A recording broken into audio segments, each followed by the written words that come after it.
विद्महे मेकलकन्याय धीमहि तन्नो रेवा प्रचोदयात। नर्मदा मैया की जय। नर्मदे हर, नर्मदे हर, नर्मदे हर। आपण कोटेश्वरला 117व्या भागामध्ये होतो. कोटेश्वरचे फोटोग्राफ्स बघितले, कोटेश्वरचा प्लॅन बघितला आणि आता आपण 171व्या भागामध्ये तुमचं सर्वांचं स्वागत. 171व्या भागामध्ये आपण पोहोचणार आहोत चाणोदला.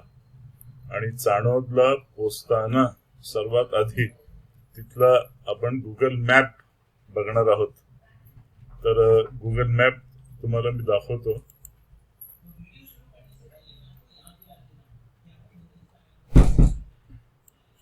हे बघा, सर्वात आधी हे बरकल, ही नर्मदा मैया आणि नर्मदा मैया अशी वाहून राहिलेली इकडनं या बाजूला.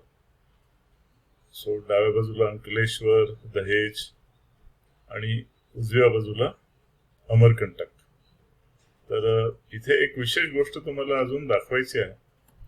हे आपण बरकलला होतो ना, कोटेश्वरला, तिथे मैयाजी, आणि तिथेच तुम्ही समोर जर बघितलं तर तुम्हाला दोन ओळखीचे नावं दिसतील. एक जलाराम आश्रम.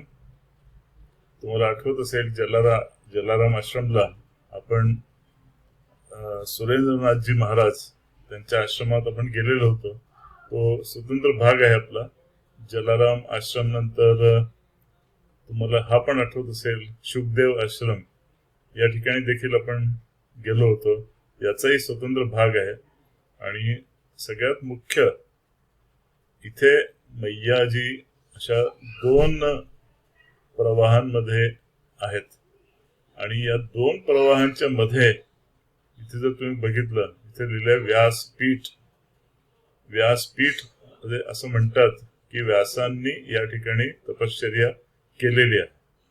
अर्थात परिक्रमेमध्ये आपल्याला या स्थानात जाता येत नाही, हे तुम्हाला लक्षात ठेवा. कारण जेव्हा आपण दक्षिण तटावरती असतो तेव्हा आपण या बाजूने चालत चालत येतो. असे जलाराम आश्रम, शुकदेव आश्रम असं करत आपण इकडे जातो.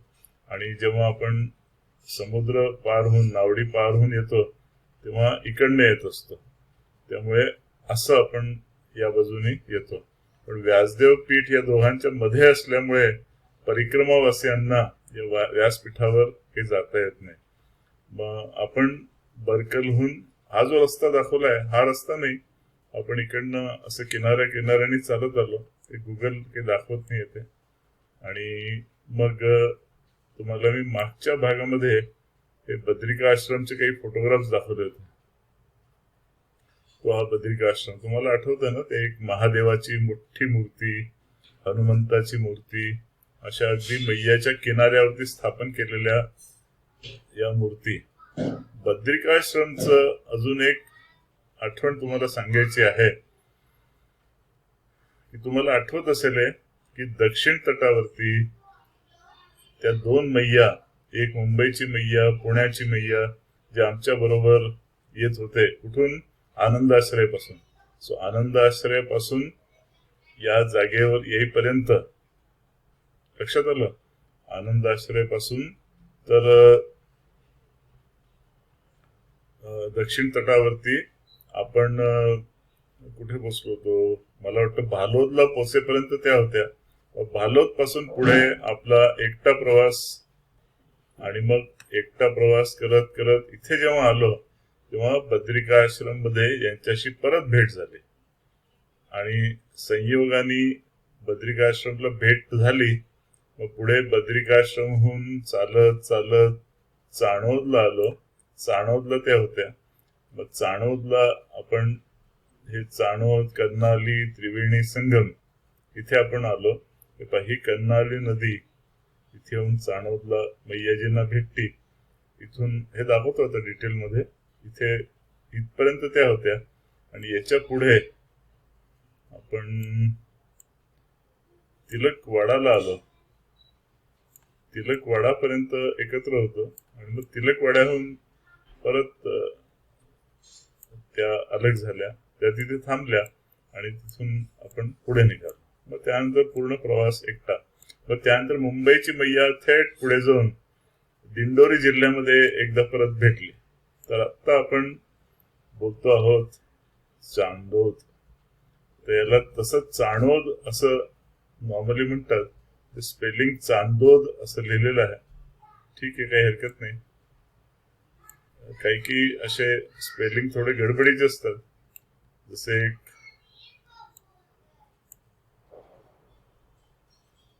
आहे चांदोद किंवा चाणोद. आणि इथे आपण थांबलो होतो माधवाश्रम. आता इथे माधवाश्रम आपण लोकेट करून बघू कुठे मिळतोय का आपल्याला. इथून कर्नालीच्या रस्त्याला बरंच फिरलो आपण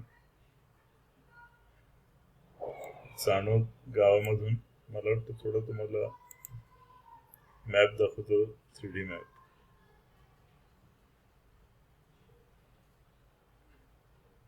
चाणोद मोठं गाव आहे. माधवाश्रम, महंत भरतदासजी महाराज, चाणोद सब पोस्ट ऑफिस, शेषनारायण टेम्पल. हा, हे पाहिजे माधवानंद आश्रम. मी त्याला माधव आश्रम असं लिहिलंय. हे माधव आश्रम, माधवानंद आश्रम. मला वाटतं इकडनं असं आलं होतं. आणि याचा पण प्लॅन तुम्हाला मी दाखवतो आता, जिथे आपण जाणार आहोत.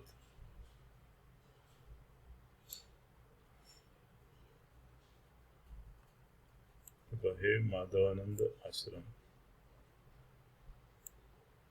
बरंच असं खोलात आतमध्ये जाऊन असा रस्ता आहे.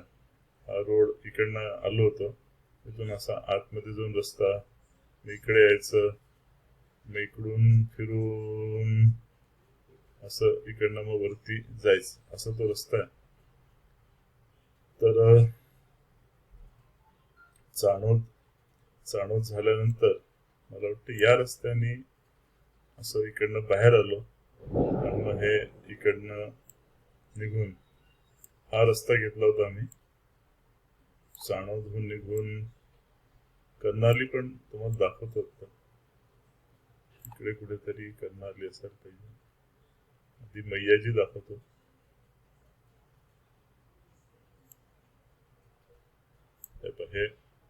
हे कर्नालीला धन कुबेर आहे किंवा कुबेर भंडारी. ते पाहिजे कुबेर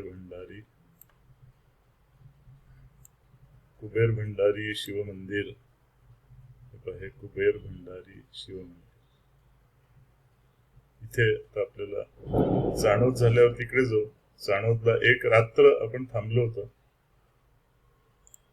कुबेर भंडारी हे पण अगदी मैयाजींच्या किनाऱ्यावरती आहे. हे मैयाजींचा किनारा आणि हे कुबेर भंडारी स्थान.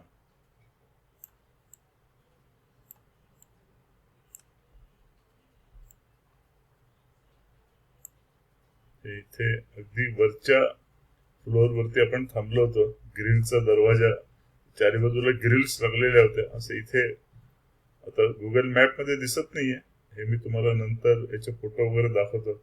आणि इथून हे कंटिन्युअस इथे बोटिंग चाललेलं असायचं, त्यामुळे रात्री पण इथून खूप छान दृश्य दिसायचं.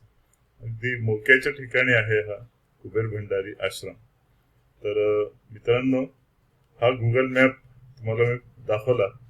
आता आपण बघूया चाणोदचा जो आश्रम आहे माधव आश्रम, त्याचा मी एक छोटासा मॅप काढलेला आहे आठवणीने, तो आपण बघूया. नर्मदे हर, नर्मदे हर, नर्मदे हर, नर्मदे हर, नर्मदे हर, नर्मदे हर. तर मित्रांनो, आपण 171व्या भागामध्ये आधी गुगल मॅप बघितला. आता गुगल मॅप बघितल्यानंतर आता आपण एक रेखाचित्र बघणार आहोत, जे मी काढलेलं आहे. आता मेमरीच्या आधारावर काढलेलं आहे, त्यामुळे त्यात थोड्याफार चुका असू शकतील. पण बेसिक कॉन्सेप्ट तुम्हाला लक्षात येईल, त्याची कशी रचना होती माधव आश्रमाची. आपण गुगल मॅप मध्ये याचा एंट्रन्स बघितला तर इकडे खालून या बाजूने आलो आपण चालत चालत, आणि मग हा एंट्रन्सलाच इथे असं तीव्र चढ असलेला कॉन्क्रीटचा रस्ता होता.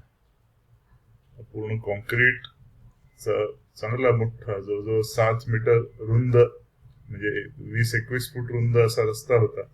वरती आलो की हा रोड, आणि जस्ट रोडहून आल्या आल्या हा रस्ता क्रॉस केला की इथे या पहिली रूम, इथे आपली व्यवस्था त्यांनी केलेली होती रात्री राहायची. आम्ही गेलो तेव्हा थोडं आत जाऊन भेटावं लागलं. ते म्हणाले ही रूम नंबर 2 तुम्ही घ्या.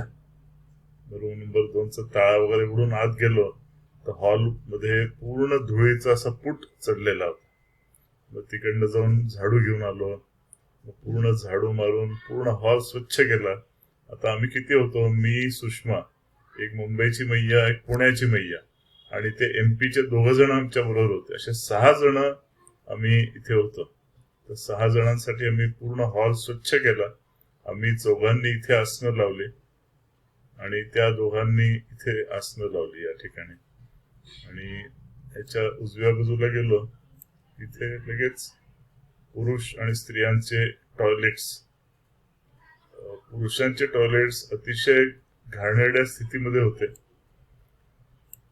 कोणीच कधीच त्याला स्वच्छ केलेलं नाही अशा प्रकारचे ते होते. त्याचं वर्णन आता मी करत नाही. स्त्रियांच्या टॉयलेट बद्दल मला लगेच सांगता येणार नाही. मग इकडनं आपल्या खोलीमधून समोर आलो की या रस्त्यावरून आलो इकडे की पूर्ण इथे छान पेव्हिंग केलेलं होतं. आणि हा तो मेन माधव आश्रम. एक बिल्डिंग, या बिल्डिंगच्या कोपऱ्यावरतीच इथे वॉटर कूलर, थंड पाण्याची व्यवस्था. इथून आपल्या रूम मधून कमांडर आणून पाणी घेऊन जात होतो आम्ही. आणि इथून आतमध्ये गेलो की मग सुंदरस त्यांचं ध्यान कक्ष मध्ये संध्याकाळी गेलो की अशी सामूहिक आरती वगैरे त्यांची चाललेली असायची. खूप छान वाटायचं तेव्हा. त्यानंतर इथून थोडं पुढे चालत चालत आलो, इथे होतं डायनिंग रूम. डायनिंग रूम मध्ये पूर्ण स्टेनलेस स्टीलच्या टेबल्स, खुर्च्या, स्टेनलेस स्टील, पूर्ण एव्हरीथिंग इज स्टेनलेस स्टील. खाली कोटा स्टोन लावलेलं होतं फ्लोरिंगला, आणि चांगलं पॉलिश्ड होतं, स्वच्छ, नीट अँड क्लीन. इथून यायचं, या एंट्रन्सने आतमध्ये इथे 2 सर्व्हिंग टेबल्स होते. इथे ताटवाट्यांचं स्टँड होतं. त्या स्टँडवरनं आपली ताटवाटी घ्यायची आणि इथून त्याच्याकडनं ताटलीमध्ये काय हवे ते पदार्थ घ्यायचे, आणि मग तुमच्या चॉईस प्रमाणे टेबलावरती बसा किंवा खालती फ्लोरिंग वरती डायरेक्टली बसा. आम्ही इथे टेबलावरती बसलो होतो जेवायला. आणि नंतर मग इथे ती ताटली घेऊन यायची. इथे भांडी धुवायचं सेपरेट असं सुंदरस त्यांनी एक ट्रफ बनवलेलं होतं. तिथेच पावडर वगैरे ठेवलेली असायची. मस्त तिथून पावडर घेऊन स्वच्छ करायचं, परत आत आणून इथे जागेवरती ठेवून द्यायचे की आपलं काम झालं. इथली अजून एक तुम्हाला आठवण विशेष सांगायची म्हटली, म्हणजे आम्हाला कर्नालीला संगमावरती लवकर पोचायचं होतं. तर आम्ही दुसऱ्या दिवशी सकाळी इथे तयार झालो खोलीमध्ये. सकाळी सकाळी चहाची घंटी झाली. तिथे जाऊन आम्ही चहा वगैरे घेऊन परत आलो. आरती, पूजन वगैरे सगळं झालं. मग म्हटलं आता निघू. आता बालभोग इथे किती वाजता होईल, काय होईल, काहीतरी 8चा टाइम होता. तितक्या वेळा आम्हाला थांबायचं नव्हतं, म्हणून आम्ही म्हटलं ठीक आहे निघू. तेव्हा काहीतरी 7:15 झालेले होते. आमची आरती पूजा सगळ्यांची होईपर्यंत आम्ही म्हटलं आता आपण निघू. तर इथे बाहेरच एक जण कोणीतरी बसलेला होता. त्याला म्हटलं बाबाजी हम लोग निकलते हैं नर्मदे हर. तो म्हणे बालभोग करके जाओ, अभी 8 बजे चालू होगा. म्हटलं नाही, हमको अभी संगम जाना है तो हम निकलते. त्यांनी किल्ली ठेवून घेतले. आम्ही सगळे आपलं इकडनं नर्मदे हर करत या रस्त्याने असं खाली उतरायला लागलो. अगदी इथपर्यंत आम्ही उतरून गेलो होतो. ही मोठी दगडी भिंत तुम्हाला दिसतीये. इथे उतरल्यानंतर संयोग असा झाला की त्याच आश्रमातले एक प्रमुख स्वामी ते इकडनं पायी येत होते. ते इथे आम्हाला भेटले. आम्ही सगळ्यांनी त्यांना नर्मदे हर केलं. ते जवळ आले. म्हणे बाबाजी बालभोग लिया. मतलब नहीं बाबा जी, अभी तो हम लोग निकल रहे हैं. म्हणे नहीं नहीं, ऐसे कैसे आप लोग निकलोगे, बालभोग तो लेके ही निकलो आप.